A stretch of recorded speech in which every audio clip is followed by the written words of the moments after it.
awakening the silent giant, the salvage ship. Wanderer's Hope drifted through the void nebula like a metal speck against an ocean of purple gas and stellar debris. Captain Maya Rodriguez pressed her weathered hands against the observation decks, reinforced glass, watching the swirling cosmic dust dance in patterns that seemed almost alive. After 15 years of deep space salvage, she had learned to read the nebula's moods. But today something felt different. "Captain, you need to see this." The voice belonged to Dr. Elena Vasquez, their xenoarchaeologist.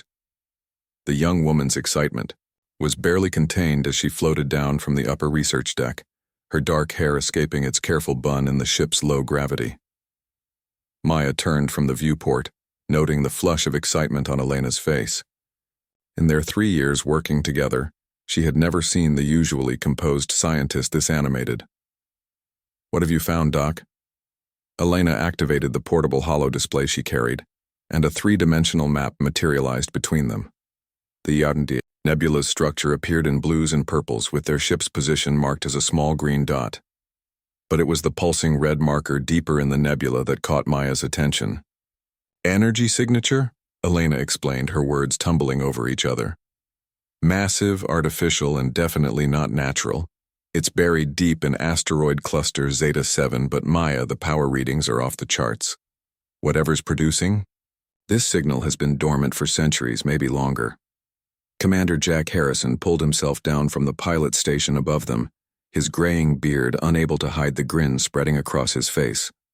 The former Earth Defense Force pilot had joined their crew 2 years ago, seeking adventure in the outer rim after retirement. "Sounds like our kind of treasure hunt, Captain. My scanners are picking up metallic structures, but they're huge, bigger than anything in our databases." Maya studied the readings, her mind calculating risks and potential rewards. The void nebula was largely unexplored, its dense gas clouds making navigation dangerous and sensor readings unreliable. Most salvage crews avoided it entirely, which made it perfect hunting ground for those brave enough to venture inside. "How long to reach the source?" she asked. 12 hours at safe speed, Jack replied. 16 if we want to be extra careful about the asteroid field. Maya made her decision. "Take us there, but keep us cloaked. If something that big has been sitting out here undiscovered, there might be a reason." The journey through the nebula tested even Jack's considerable piloting skills. Ancient stellar debris created a maze of obstacles, while electromagnetic storms periodically disrupted their instruments. Elena spent the time reviewing historical databases, searching for any record of lost ships or installations in this sector. "Maya," she called after several hours, "I've been cross-referencing the energy signature with known technology types. The frequency pattern doesn't match any current galactic civilizations. It's not Seraphim, not Krex, and definitely not Void." "Hunter tech." "What about human?" Maya asked, though she knew it was unlikely. Humanity had been relegated to the outer rim colonies for 6 centuries, ever since the Great Migration that saw them voluntarily leave the galactic core worlds. Elena paused, bringing up another display. "That's just it. The signature has similarities to old Earth Federation technology, but it's far more advanced than anything from the migration period. If this is human, it's from a technology level we never officially possessed." As they approached the asteroid cluster, their sensors began painting a clearer picture of what lay hidden within. The largest asteroid, nearly 5 kilometers across, contained something that defied explanation. Jack brought them to a halt at the cluster's edge, his face pale as he studied the readings. "Captain," he said quietly, "that's not an asteroid. That's camouflage." The next several hours were spent carefully mapping the hidden structure. What they discovered challenged everything they thought they knew about human history. Buried within the artificial asteroid shell lay a vessel of impossible size, a supercarrier that dwarfed anything in current service. Its sleek lines and advanced design spoke of technology far beyond what humanity was supposed to possess. "How do we get inside?" Maya asked, studying the structure's outer shell. Elena had been analyzing the surface for access points. "There," she pointed to a section that appeared slightly different from the rest. "That looks like it might be a docking bay, but it's sealed tight. We'd need some kind of authorization code. Jack was already suiting up for EVA. Or we could try the direct approach. My engineering background might help us find a manual override. The spacewalk to the hidden vessel felt like floating through a graveyard of giants. The supercarriers, hull stretched beyond their helmet lights, its surface covered in centuries of space dust and micrometeorite impacts. Jack found what appeared to be an access panel near the suspected docking bay, its design clearly human but unlike any current standard. The interface is active, he reported over comm. Minimal power, but something's definitely running inside this thing. There's a palm scanner here, human-sized. Maya made the decision that would change everything. Try it. Jack placed his gloved hand on the scanner. For a moment, nothing happened. Then, with a deep rumble that they felt through their suits, the massive docking bay began to open. Ancient mechanisms groaned to life, and lights flickered on throughout the hidden vessel's interior.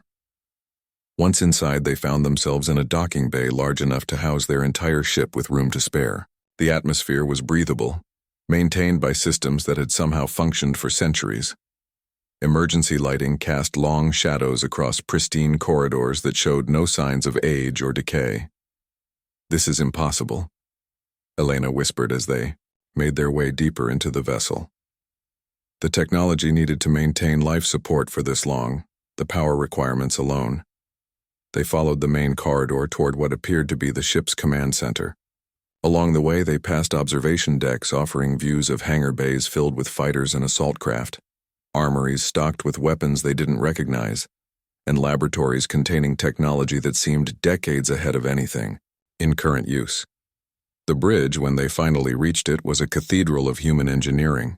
Curved walls housed countless displays and control stations, all arranged around a central command platform. At its heart sat a captain's chair that had clearly been waiting for someone to return. Maya approached the command station slowly, her heart pounding.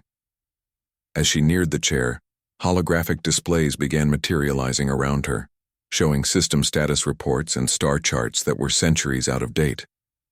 Then a voice spoke, calm and measured, with the subtle artificial quality that marked advanced AI. "Welcome aboard the UHS Leviathan. I am Oracle, ship's artificial intelligence. Command authority recognized. Please state your credentials, Captain." Maya found her voice after a moment of stunned silence. "Captain Maya Rodriguez, salvage vessel Wanderer's Hope. Oracle, how long have you been waiting here?" "Current date. Analysis indicates 612 years, 7 months, and 15 days since the last command input," Oracle replied. "I have maintained minimum systems and waited for human personnel to return, as per final directives from Admiral Sarah Chen, Earth Federation Deep Strike Command." Elena stepped forward, her historian's training overcoming her shock. "Oracle, what was the UHS Leviathan's last mission?" The AI paused, as if accessing long-stored memories. The Leviathan served as flagship of the Hidden Fleet, established during Operation Sleeping Giant, when the Galactic powers demanded humanity's withdrawal. From the core worlds, Admiral Chen initiated the contingency protocol. The official fleet departed visibly, but 13 supercarriers and their support vessels entered deep concealment, awaiting the day humanity would reclaim its rightful place among the stars. Jack stared at the tactical displays now showing throughout the bridge. 13 ships like this one? Where are the others? "Distributed throughout the galaxy in concealed positions," Oracle responded. "All vessels remain in dormancy, awaiting activation codes." The Leviathan was designated as command vessel for the Awakening Protocol. Maya felt the weight of destiny settling on her shoulders. "Oracle, what would happen if the activation codes were transmitted?" "All 13 vessels of the Hidden Fleet would emerge from concealment and proceed to designated rally points. Total crew complement when fully operational. 400,000 personnel in cryogenic suspension aboard support vessels. Full activation would restore humanity's military presence to pre-Exodus levels within 72 hours. The implications were staggering. For 6 centuries, the galaxy had believed humanity to be a minor power, restricted to outer rim colonies and limited to small-scale operations. The discovery of the hidden fleet would shift the balance of power dramatically. Elena was studying historical files that Oracle had made available. Maya, according to these records, the Great Migration wasn't voluntary. The major galactic powers formed a coalition specifically to force humanity out of the core worlds. They saw us as a threat to the established order, and they were right to be concerned, Oracle added. Human technological advancement during the core world period exceeded all projections.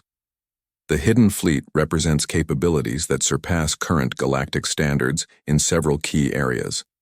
Suddenly, alarm indicators began flashing throughout the bridge. Oracle's voice took on a note of urgency. Captain, I am detecting sensor sweeps from multiple sources. The Leviathan's emergence from deep dormancy has created energy signatures that will be detectable by monitoring stations throughout this sector. Jack was already checking their communications array. I'm picking up increased chatter on Seraphim Dominion frequencies, and Krex Empire channels are lighting up too. Words getting out fast. Maya realized they were at a crossroads that would affect not just their small crew but potentially the entire galaxy. The hidden fleet represented humanity's chance to reclaim its place among the galactic powers, but awakening it would also mean revealing that humanity had never truly accepted its exile. Oracle, she said finally, if I give the activation order, what happens to my crew? All personnel aboard vessels designated as hidden fleet assets are automatically commissioned into the Earth Federation Deep Strike Command with appropriate rank recognition. You would serve as fleet captain pending Admiral Chen's revival from cryogenic suspension. Elena looked at Maya with a mixture of excitement and fear. Maya, this could change everything. Humanity could finally return to the galactic community as equals, not as second-class citizens confined to the rim worlds. Jack nodded grimly. But it also means war, potentially. The powers that forced us out won't be happy to see us return, especially with this kind of firepower. Maya stood in the captain's chair, looking out at the star charts that showed humanity's former territory in the galactic core. For 600 years, humans had made do with scraps, building what they could on the frontier worlds while the major powers divided the galaxy's riches among themselves. The communication array crackled to life as Jack monitored incoming transmissions. Captain, I'm detecting emergency military frequencies activating across 3 sectors. The Seraphim Dominion is mobilizing their 5th fleet, and the Krex Empire is recalling ships from patrol duties. Whatever they're planning, it's big. Oracle provided context. Historical analysis suggests the galactic powers maintain contingency plans for humanity's potential return. The emergence of even one hidden fleet vessel would be interpreted as an act of aggression requiring immediate response. Maya realized that simply by discovering the Leviathan, they had already set events in motion that could not be undone. The energy signatures from the awakening Supercarrier were being detected across the galaxy, and the major powers were responding with military preparations. How long before the first alien fleets reached this position? She asked. Oracle calculated quickly. Seraphim vessels could arrive within 18 hours, Krex forces within 26 hours. Void Hunter raiders are unpredictable, but their response time is typically faster than conventional forces. Elena was studying the tactical displays with growing amazement. Maya, look at these specifications. The Leviathan alone could hold off an entire sector fleet. And if there are 12 more ships like this, Maya made her decision, knowing it would echo through history. Oracle, prepare activation codes for transmission to all hidden fleet vessels. It's time for humanity to come home. The AI's response carried what might have been satisfaction. Acknowledged, Captain Rodriguez, initiating fleet awakening protocol. The galaxy is about to remember why they feared us.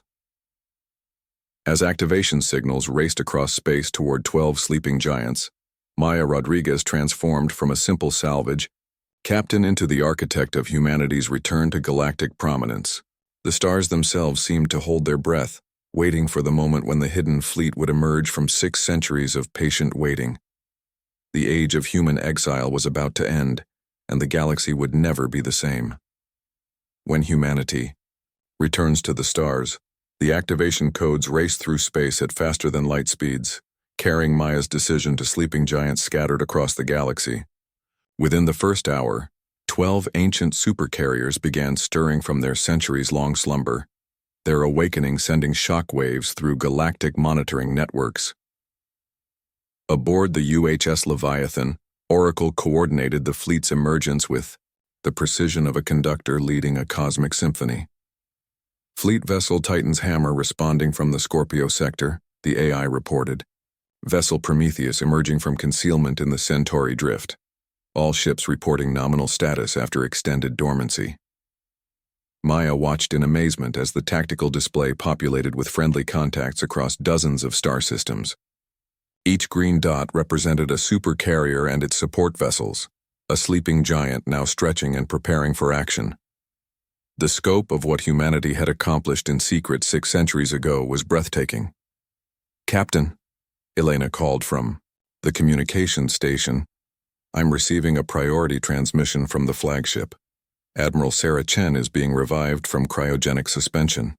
The main display flickered, then resolved into the image of a woman in her 50s wearing the deep blue uniform of the Earth Federation Deep Strike Command. Despite having been in cryogenic sleep for over 6 centuries, Admiral Chen looked alert and determined as she took in her surroundings. "Fleet command to all vessels." Her voice carried the authority of someone born to lead. "This is Admiral Sarah Chen, assuming command of Hidden Fleet operations. All ship commanders report status immediately." Over the next hour, Maya witnessed the resurrection of humanity's most advanced military force.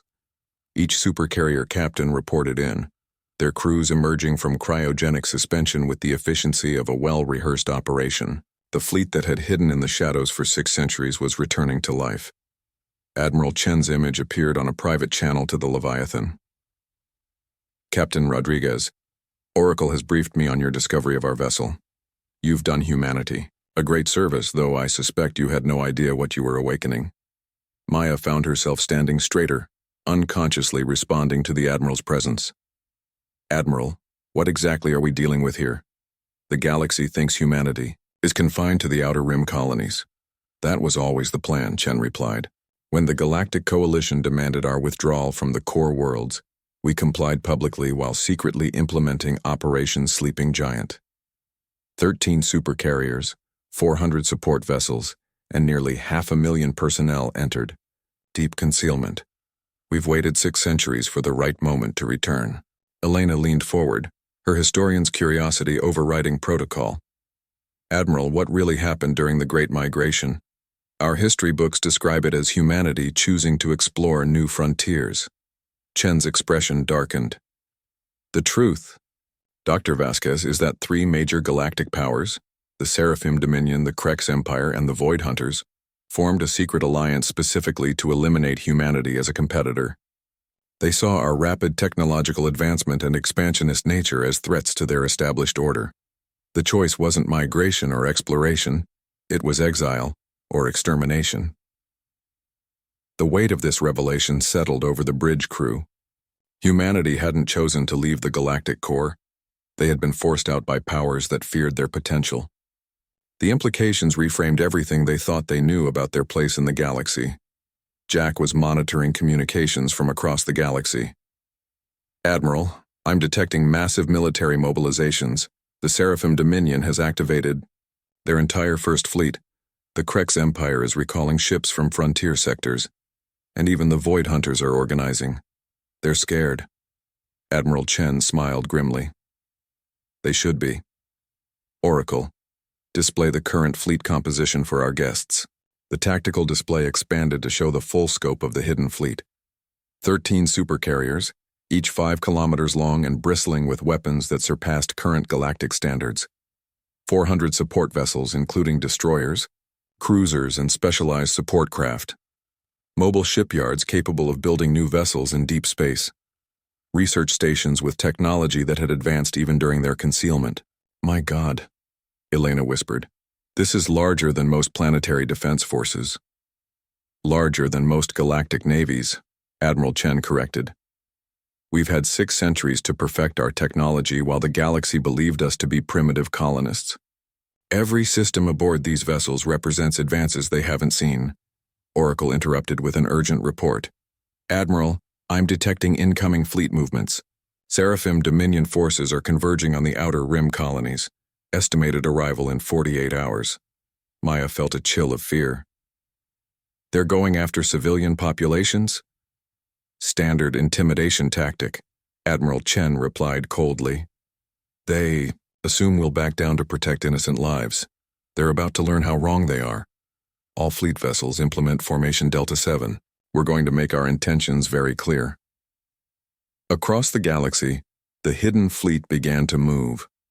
Supercarriers that had drifted silently through space for centuries fired their massive engines, accelerating toward predetermined coordinates. The sight of 13 capital ships emerging from concealment simultaneously was being detected by monitoring stations throughout civilized space. The galaxy's response was immediate and panicked.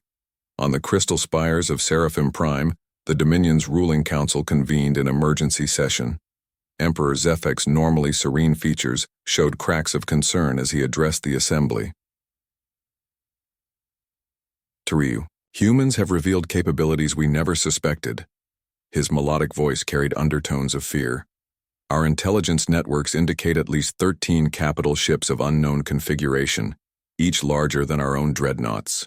Ambassador Zeftai, the Dominion's chief diplomat, activated a holographic display showing sensor readings from across their territory. My Emperor, the energy signatures suggest weapon systems and defensive capabilities beyond our current understanding. If they possess additional hidden assets, then our alliance with the Krex and Void Hunters becomes critical, Emperor Zephek concluded.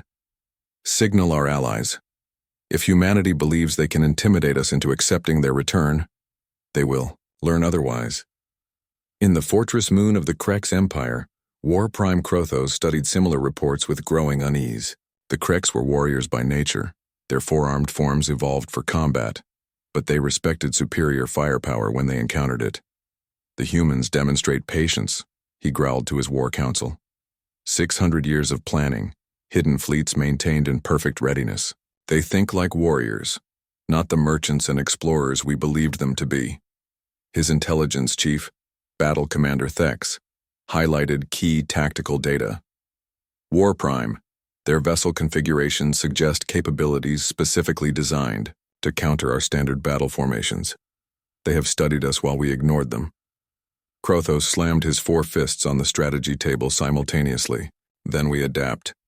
Signal the Seraphim and the Hunters. If the humans want war, we will give them one they will never forget. But it was among the Void Hunters that the human fleet's emergence caused the greatest consternation. These raiders and pirates had preyed on human colonies for centuries, believing them easy targets with minimal defenses.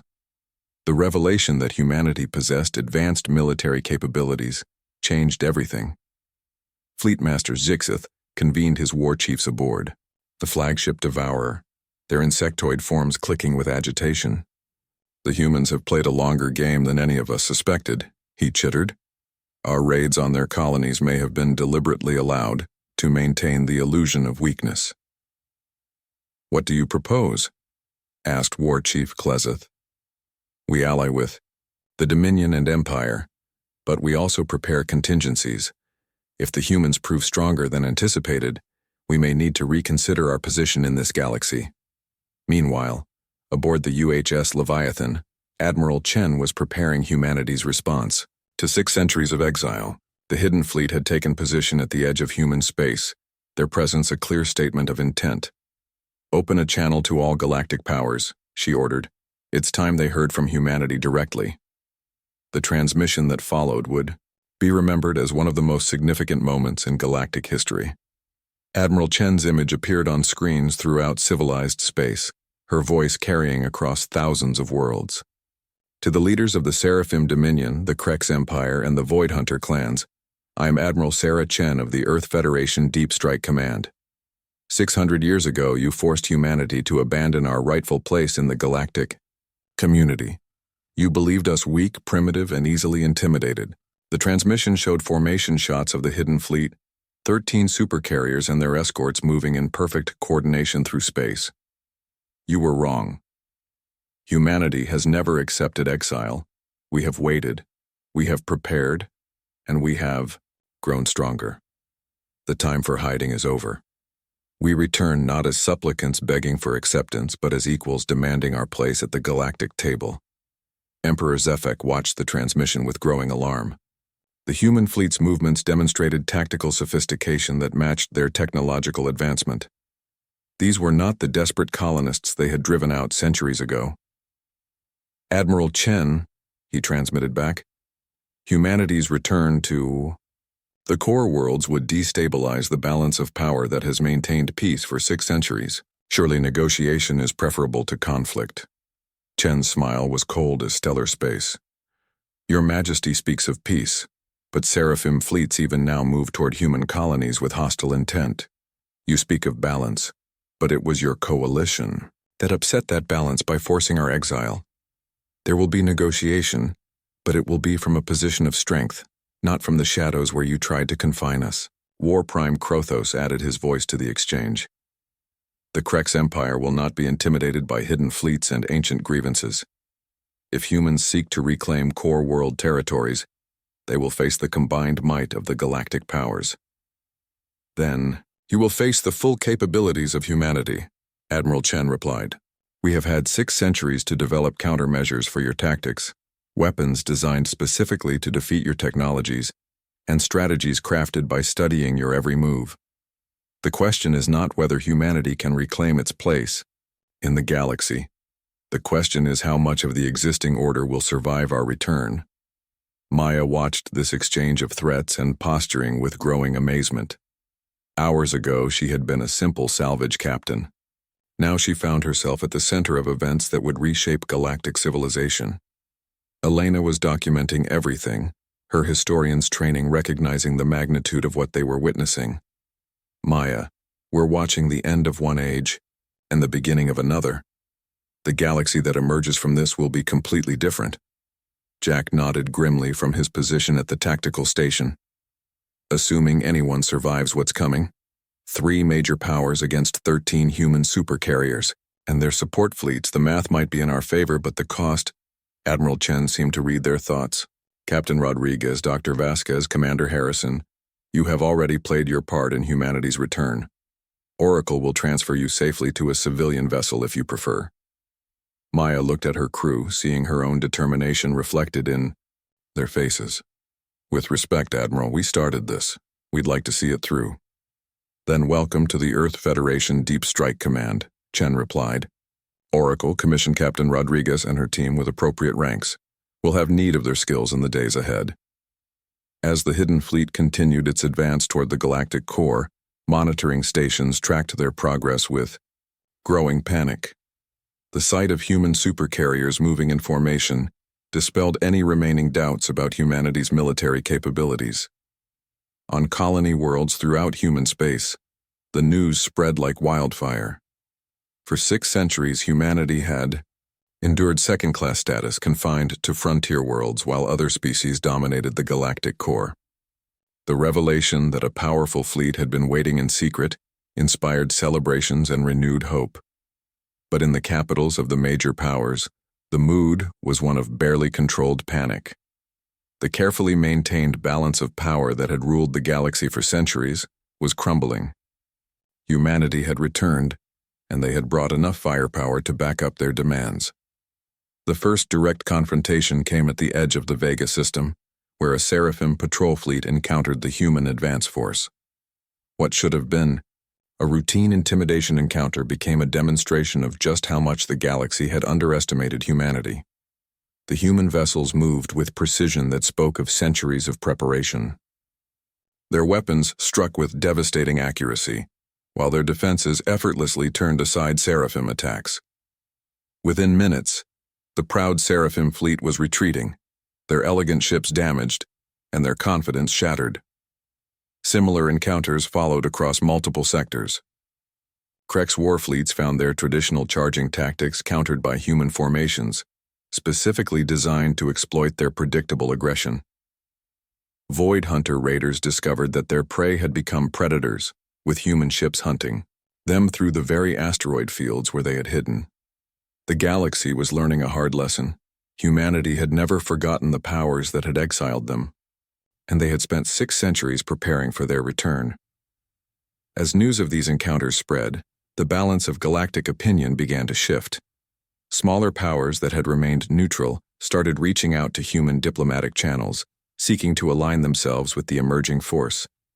The three-way alliance that had dominated the galaxy found itself facing not just human military might, but a changing political landscape. Admiral Chen stood on the bridge of the Leviathan, watching as her fleet approached the boundaries of the Galactic core. Behind them, the Outer Rim colonies were secure. Ahead lay the heart of galactic civilization and humanity's destiny. "All vessels maintain formation," she ordered. "We return to the stars not as conquerors, but as the rightful inheritors of our place in the galaxy. Let every world know that. Humanity has come home." The hidden fleet pressed forward, carrying with it the hopes of billions of humans who had waited 6 centuries for this moment. The age of exile was ending, and the age of humanity's galactic ascendance was about to begin.